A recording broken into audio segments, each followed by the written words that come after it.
He will not let you be tempted beyond what you can bear. But when you are tempted, He will also provide a way out so that you can stand up under it.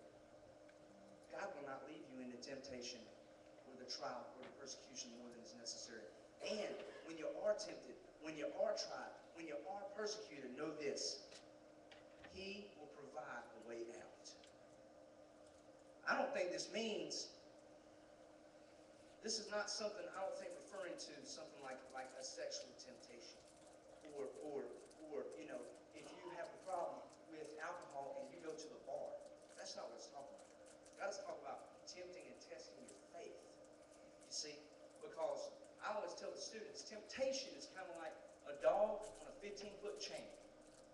I can see that dog on a 15-foot chain, and it can come out here, I know it's got a 15-foot radius, and it cannot touch me as long as I stay away from that dog on that 15-foot chain. That dog's on the other side, and I enter into that 15-foot radius, bam, I've opened myself up to temptation. See, God gives us enough common sense. Don't put yourself in the place of temptation.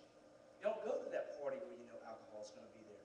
Don't go to that friend's house where you know marijuana is going to be there.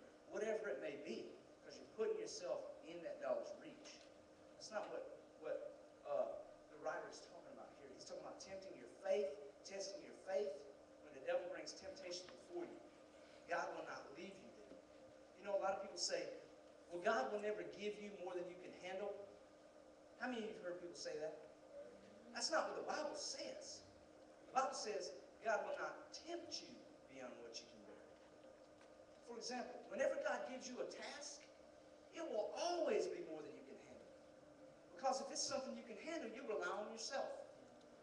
But if He gives you a task, it will always be more than you can handle, so you'll be forced to rely on Him. That's not what it's talking about. The Bible says He will not tempt you beyond what you're able to bear. But when you are tempted, He will provide a way out. God will not leave you in the fire. He will join you in the fire. God is present with you in the fire. He makes Himself evident in the fire.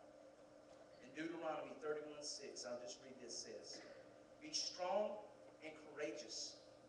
Do not be afraid or terrified because of them, for the Lord your God goes with you.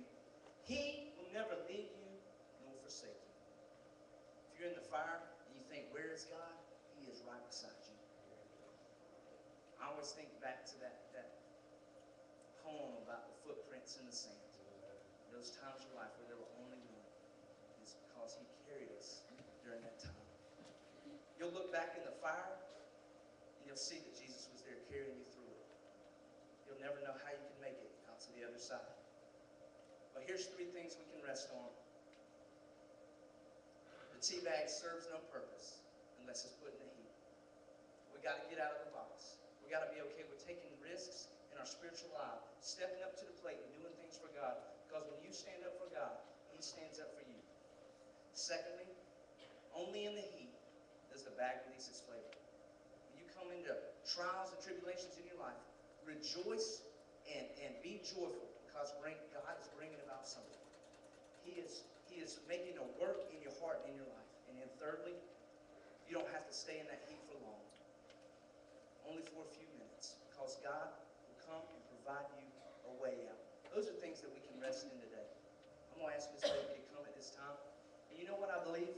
I believe there's some people going through trials in their life. I believe there's some people who are in the fire right now. You know what? You may have not recognized some things that I just said tonight. But now you recognize that God is with you. That God is working something in your life. That He's not going to leave you in there. Here's what I'm going to ask. I'm going to ask we all stand. We all stand, and I'm going to ask some prayer warriors